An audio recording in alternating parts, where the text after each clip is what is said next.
Podcast 23. Desperte. Como agir no caso de uma catástrofe?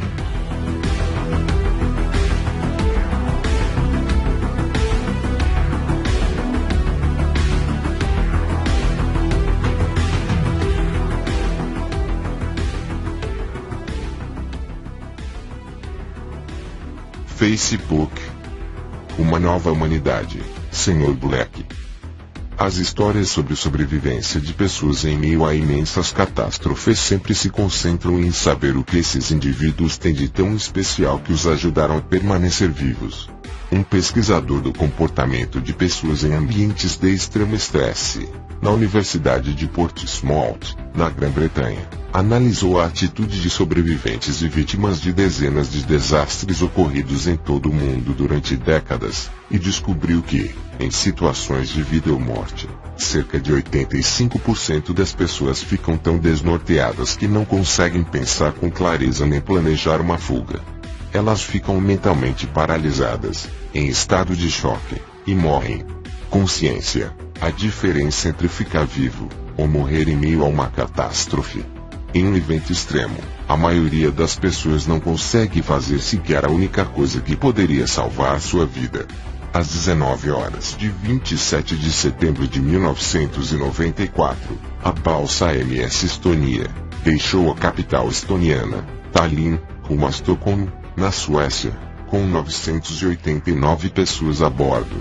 6 horas depois, em meio a uma forte tempestade, sua porta traseira se quebrou e seu compartimento de veículos se encheu de água. 1 hora mais tarde, a embarcação estava completamente afundada no Mar Báltico, junto com 852 passageiros e tripulantes mortos. Apesar da rapidez da tragédia, da ventania, do mar revolto e do tempo que as equipes de resgate levaram para chegar, especialistas em sobrevivência ficaram abismados com o altíssimo número de vítimas. Afundou em apenas 1 hora, em meio a uma violenta tempestade, com 852 mortos. O relatório oficial, com o resultado das investigações do acidente, concluiu que muitas pessoas se afogaram, simplesmente porque não fizeram nada para se salvar. Um número considerável de pessoas parece ter sido incapaz de pensar ou agir racionalmente, por causa do medo, concluiu o relatório oficial sobre o acidente. Outros pareceram que ficaram petrificados, e não poderiam sequer serem forçados a se salvarem. Alguns entraram em pânico. As pessoas estavam apáticas e chocadas além do limite, e não reagiam quando outros passageiros tentaram orientá-los, nem mesmo quando eles usaram a força ou gritavam com eles. O que pode ter acontecido? Alguém que sabe a resposta é John Leach, um instrutor de sobrevivência militar, que pesquisa o comportamento de pessoas em ambientes de extremo estresse, na Universidade de Portsmouth, na Grã-Bretanha. Ele analisou a atitude de sobreviventes e vítimas de dezenas de desastres e catástrofes, ocorridos em todo o mundo durante décadas, e descobriu que, em situações de vida ou morte, cerca de 75% das pessoas ficam tão desnorteadas que não conseguem pensar com clareza nem planejar uma fuga. Elas ficam mentalmente paralisadas. E como isso acontece? Pois ele estava presente em um desses eventos catastróficos, no incêndio na estação de metrô de King's Cross, em 18 de novembro de 1987, que matou 31 pessoas. Apenas 15% das pessoas conseguem manter a calma em meio ao caos de uma tragédia, e tomar decisões que podem salvar suas vidas. Os 85% restantes são puro perigo. Elas surtam, perdem completamente o bom senso e colocam todos os outros em risco. Reação rápida. As histórias de sobrevivência sempre se concentram em saber o que esses 15% têm de tão especial, que os ajudou a permanecer vivos. Mas, para Leach, deveríamos nos perguntar, por que tanta gente morre quando tem capacidade física de se salvar? Por que tantos desistem, ou não conseguem se ajustar à situação de desespero? Segundo o pesquisador, na maior parte dos desastres, não é preciso ter habilidades especiais para sobreviver. Você só precisa saber o que fazer. Os engenheiros que criam planos e procedimentos de evacuação costumavam assumir que as pessoas responderiam imediatamente ao ouvir um alarme, ao sentir cheiro de fumaça ou ao perceber que seu barco está adernando. Mas, como mostram alguns casos recentes, o verdadeiro desafio é fazer com que as pessoas reajam rapidamente. Foi o que ocorreu no aeroporto de Manchester, na Grã-Bretanha, em agosto de 1985. Quando um Boeing 737, com destino à ilha grega de Corfu, sofreu uma pane no motor durante a decolagem, provocando a morte de 55 pessoas. O mais impressionante foi esse grande número de vítimas, apesar de o avião nunca ter saído do chão e ter freado, em uma posição que permitiu que os bombeiros rapidamente apagassem o fogo nas turbinas, afirmou o relatório da investigação do incidente.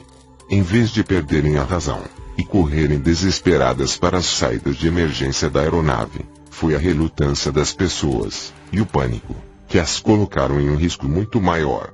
Um dos maiores exemplos de passividade coletiva ocorreu nas torres do World Trade Center, em Nova York, durante os ataques de 11 de setembro de 2001. Um estudo do Instituto Nacional de Padrões e Tecnologia dos Estados Unidos, NIST, na sigla em inglês, concluiu que a maioria dos sobreviventes do impacto do primeiro avião esperou uma média de 6 minutos antes de começar a sair da Torre Norte pelas escadas. Alguns chegaram até a esperar por meia hora, seguindo seus afazeres normalmente. Despreparados para o que estava acontecendo com eles, muitos continuaram agindo normalmente, ou ficaram dando voltas, para ver o que iria acontecer, esperando que os outros se movessem em primeiro lugar. Um estudo descobriu que metade das pessoas que sobreviveram se atrasaram antes de tentar escapar, fazendo chamadas telefônicas, arrumando as coisas em gavetas, trancando a porta do escritório, indo ao banheiro, completando e-mails, desligando o computador, trocando seus sapatos. Uma mulher, acostumada a andar de bicicleta para ir trabalhar, ainda voltou ao seu escritório para se trocar, antes de tentar sair. E tudo isso enquanto o prédio pegava fogo e entrava em colapso. Instinto dormente, a principal explicação psicológica para esse tipo de comportamento, passividade, paralisia mental e continuar a agir normalmente diante de um desastre, é que ele é provocado por uma incapacidade de algumas pessoas, a maioria, de se adaptarem a uma mudança súbita na realidade em seu entorno. A sobrevivência requer um comportamento direcionado a um objetivo. Ao sentirmos fome, procuramos comida. Ao sentirmos solidão, procuramos companhia. Isso normalmente é algo fácil e instintivo. Mas em um ambiente ou em uma situação desconhecida, particularmente alguma que cause tensão extrema, estabelecer objetivos de sobrevivência requer um esforço consciente. Nota: significa ter consciência muito maior. Em uma situação de emergência, um incêndio num prédio, um terremoto, um navio afundando ou de uma aeronave em chamas, geralmente as coisas acontecem mais rápido e em maior quantidade do que você consegue processá-las, explica Leat. Jerome Chertikov, psicólogo social na Universidade de Indiana, nos Estados Unidos, dá um exemplo. Ver-se em uma situação de perigo de vida é algo que aumenta enormemente a sua excitação emocional. E uma grande excitação faz com que as pessoas considerem um número limitado de alternativas. Isso pode ser ruim, quando você está tentando decidir como agir, já que a opção que mais o ajudaria a escapar com vida pode nem passar por sua cabeça. Isso explica por que nas situações de emergência, muita gente deixa de tomar atitudes que poderiam parecer óbvias em circunstâncias normais.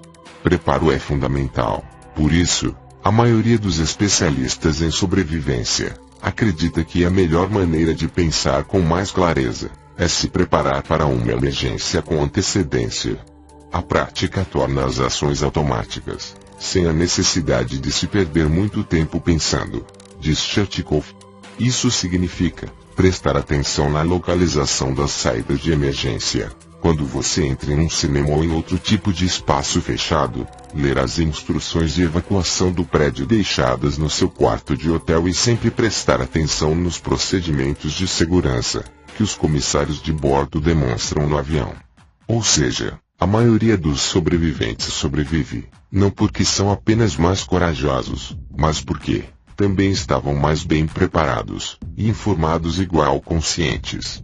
E como você lidará com as outras pessoas durante uma catástrofe? Não importa o quão bem preparado você esteja, algum aspecto em situações de emergência estará sempre fora de nosso controle, como o comportamento daquelas pessoas que nos cercam se dará. Aqui, também, o conhecimento científico está em desacordo com o senso comum, ou o que somos propensos a ler na mídia. Comentaristas destacaram muitas vezes a suposta estupidez ou loucura das multidões durante os grandes desastres, uma debandada de peregrinos em um evento religioso, o esmagamento de uma torcida de futebol, a corrida cega para saídas em uma boate em chamas. Na realidade, isso raramente é o que acontece. A pesquisa mostra que, na maioria dos cenários, grupos de pessoas são mais propensos a ajudar uns aos outros do que atrapalhar. Em caso de emergência, a norma é a cooperação, diz Chris Cooking, que estuda o comportamento das multidões na Universidade de Brighton. O comportamento egoísta é muito leve, e tende a ser policiada pela multidão em vez de se espalhar pelo ambiente. Os atentados suicidas no sistema de transportes de Londres, em 7 de julho de 2005, que matou 52 pessoas e feriu mais de 700. Durante várias horas, centenas de passageiros ficaram presos em túneis subterrâneos esfumaçados, sem nenhuma maneira de saber se eles seriam resgatados, nem se outras explosões eram iminentes. Em meio a esse caos, a maioria das pessoas foi altamente cooperativa e útil, de acordo com sobreviventes entrevistados por Cooking, John Drury, da Universidade de Sussex, e Steve Reicher, da Universidade de St. Andrews.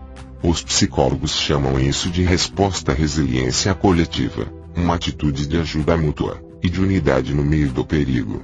Unidos, somos mais fortes. Drury, Cooking e Reicher documentaram muitos exemplos de resistência coletiva. Em 2008, eles falaram com sobreviventes de 11 tragédias ou incidentes, a partir das 4 décadas anteriores, incluindo o esmagamento de 2001, no estádio de futebol em Gana, em que 126 pessoas morreram enquanto tentavam escapar pelas saídas bloqueadas. Contataram sobreviventes do naufrágio em 1991, do navio de cruzeiro, Oceanos da África do Sul, quando notavelmente todos os mais de 500 passageiros sobreviveram. Em cada caso, a solidariedade do grupo foi mais prevalente do que o egoísmo. Cooking pensa que a tendência das pessoas a colaborar em casos de emergência aumenta as chances de sobrevivência de todos. Individualmente, a melhor coisa é, taticamente, ficar junto com o interesse do grupo. Em situações em que todo mundo age individualmente, que são muito raras, é que realmente diminui uma eficaz evacuação de todo o grupo. Unidos somos muito mais fortes. Ainda assim, algumas emergências podem ser tão desorientadoras, que a cooperação pode ser impossível para algumas pessoas. Citando um exemplo dramático de como as pessoas se comportam de forma diferente quando a sua vida está em jogo, considere a história do britânico irlandês, da equipe de remo, Atlantic Odyssey, que em janeiro de 2012 tentou atravessar o Oceano Atlântico de leste para oeste, em um recorde de 30 dias. Após 28 dias, uma onda gigante virou o barco com a equipe, enquanto eles ainda estavam a 500 milhas, 800 quilômetros, de distância de seu destino em Barbados.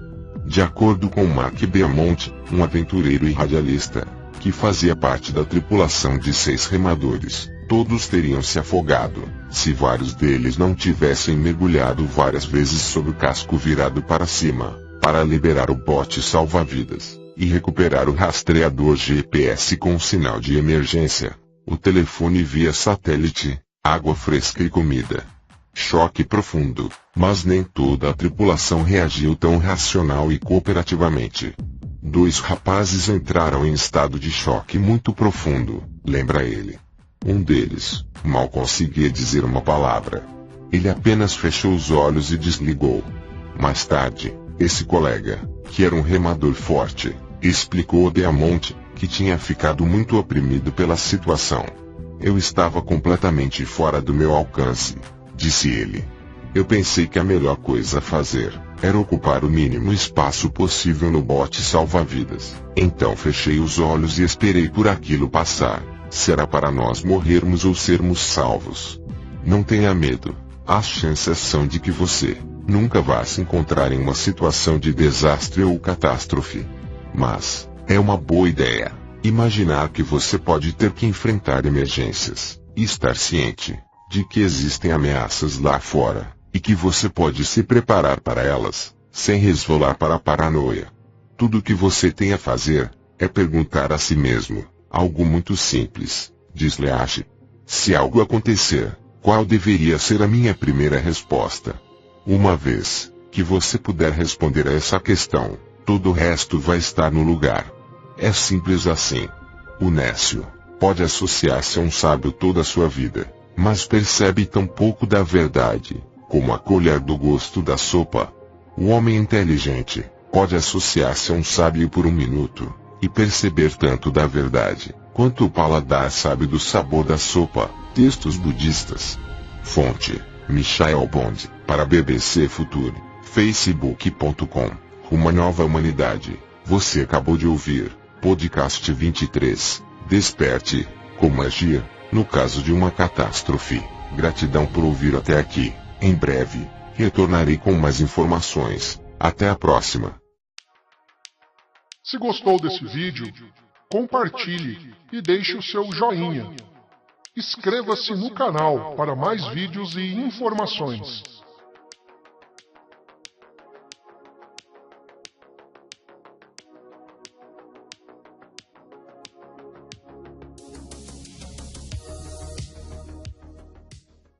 We have been nowhere near normal this year.